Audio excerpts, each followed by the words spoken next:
Making sexual advances to someone without their consent. Like it's something without consent, obviously. Whether that be vocal or hinting at anything, or if it crosses that line to go physical. Any sort of sexual contact that is unwanted by one party, no matter how small or how big that may be. If you have to question what is going on, if you're okay with it, then something wrong is happening.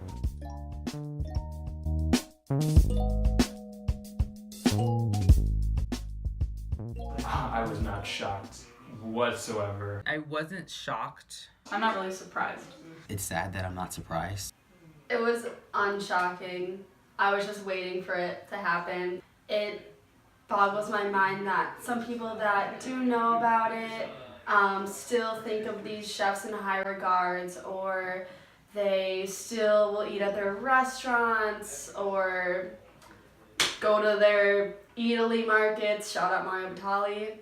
I've worked alongside people like that for the longest time. They abuse their power. If you're that person underneath them, there's not a whole lot you can do. You're looking up to these people and saying, wow, like I want to be like them, and it's like, well, now I don't want to be like you. That's disgusting that you would ever do that to anybody. I feel that that's just something that everyone in the food service industry sort of knew was happening, but no one really knew how to talk about it. It's just the environment. I have a lot of respect for the people that have came forward. You know, without them, there's nothing to it.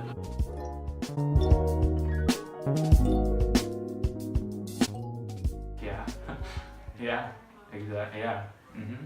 Before I came to the CIA, I spent about a year working in corporate kitchens as a line cook in almost primarily male kitchens. I had line cooks who would not call me by my name and instead would call me by pet names. While I was just doing prep for service one morning, he cornered me and told me that I needed to find another man and I would always be for you, baby, and my man's gonna leave me because men always cheat, and once he does, I'll be there for you, baby. Like, physically cornering me while I was trying to work. It wasn't seen as odd. I had people asking me intimate questions about my sex life during work, and it made me uncomfortable. After that incident with that one man, I did end up going to my supervisor about it. I talked to my chef about it. I asked if I could be scheduled on opposite schedules of him. I also asked for anonymity, but being one of 3 women who worked in the kitchen, it's kind of challenging. So he filed a report, and this person he got sort of ballistic. And it got to the point where I would intentionally show up 5 minutes late for work every day because I needed to wait for him to leave before I felt safe going in. There's definitely those dishwashers that'll be like, oh, mom, you look so cute. And, for a couple days, you're like, okay, that's nice and everything. When it starts affecting your work and your safety to try to leave work, that was definitely something that I was like, okay, this needs to stop. So then that's when I went to my manager and it got shut down that day. Every kitchen I've ever worked in that has had line of sight to guests, there's been some sort of code word to designate attractive women walking through the door. It's just a culture that's sort of toxic to work in. Happens to a lot of people, unfortunately, and especially I never realized that with the Me Too movement, just how many people it happens to. Just everyone everyone. Professional kitchens, yes. Not so much on campus. Always the first thought of when a woman entered the kitchen was who could try to hook up with her first. Then the second thought was, oh, how good could she cook? I thought that was a completely normal, completely okay. It's really like older brother, younger brother type of thing. You see your older brother doing it, so you kind of think it's okay. Guys can be guys, girls can be girls. We're still going to be attracted to people, but there's obviously professional limits and have to be there. We had a walk-in that didn't have a window, so you couldn't see into the refrigerator. This kid used to always go into the walk-in whenever a girl would go in there. I finally asked my friend, I was like, were you ever uncomfortable when he walked in right behind you? And she was like, yeah, because he would corner you. At my extern, I would constantly be cornered in a walk-in and was talked to sexually. I don't know why men think that when you're alone they can just corner you and try to make their sexual advances that way. That is so gross to me and completely cowardly. It's completely cowardly of them to do that. So. There's a lot of guys who grab me, like especially in the bathroom. If I'm at the urinal, I've had a guy grab my butt before. I had one of the MITs at the school. He tried to kiss me. I've had to like rethink the way I talk and act. If you're too friendly, people might get the wrong idea. Oh, definitely. When I was on my externship, I got rude comments from male coworkers constantly. It was something that happened pretty much all the time.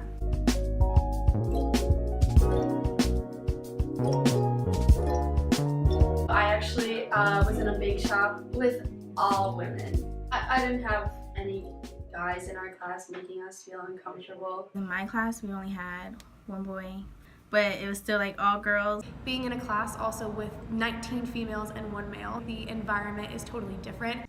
I haven't had issues with it too much at CIA. I think part of that is because I was in a primarily female baking class.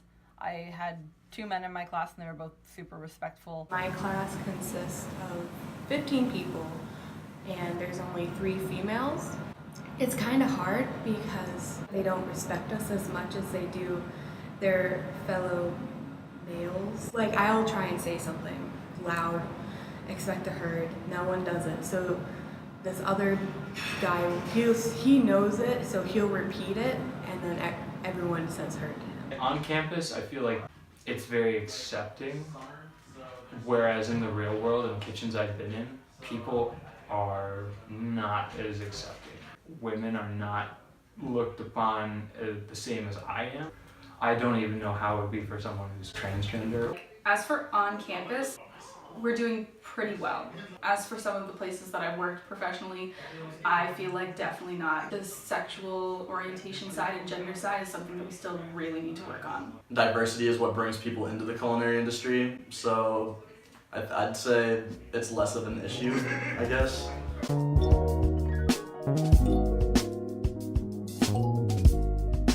I remember I had like my chef just insulting me, just straight up degrading me. A lot of ego flying around. And you're like, oh man, you pussy, yo, like hurry up. But like, I knew in my heart he didn't mean those things. After that whole hour, ripping me in front of everybody, he would come up to me and be like, he would grab me on the shoulders and you did great, man. But some people just kind of need that motivation to prove something. With that old school macho mentality, it makes it really hard to progress forward. I think it's very childish. You want people to ask questions, you want people to learn, but you also don't want people to mess up. But whenever they come ask you for help or when they mess up, you throw a tantrum. It makes you scared, and you can't just dedicate yourself and focus yourself to your work. Oh, I can't walk this direction in the kitchen because then I walk past this person that makes me feel very uncomfortable, so I have to walk a different way. It's things like that that makes it harder to do your job. You kind of keep to yourself more, you're not as outgoing, only really talk to the people that you really trust. And you should trust everyone because the kitchen is your team. And sometimes it's not always like that.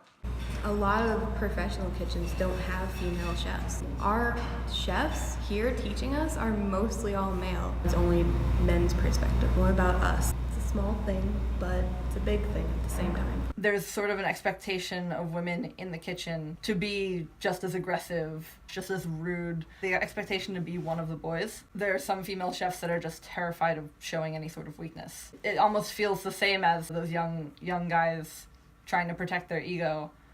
These women lose that sensitivity to others, the communication aspect, and the being empathetic and understanding, which would benefit everybody in a kitchen.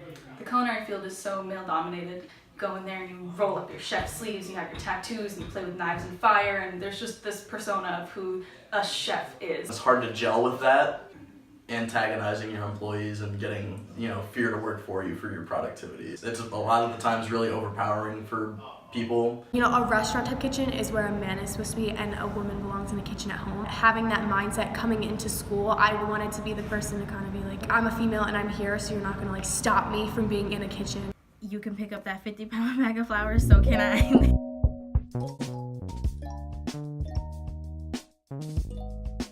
I think definitely just like a listening environment, just a very open-minded facility where everybody can be who they want to be. If you can't trust the person next to you, you're not in the right restaurant. This is so cheesy, but just treat everyone equally, like no matter their race, gender, ethnicity, culture, religion, lack of religion. Just everyone is their own human and everyone should be treated the same. Like people should get hired for their talent, for their skill. It should be based on your work ethic, your ability to be in a kitchen. I wish people could just be judged solely on how well they perform in the kitchen, how well they cook. Yeah, I feel like if the CIA were to make something happen, they would need to generally just teach respect. Like we take professionalism classes, but that doesn't teach you respect. Just actually acting on it, because I feel like a lot of this stuff is seen and realized, but it's just sort of brushed off. Someone just needs to start actually paying attention and doing something about it.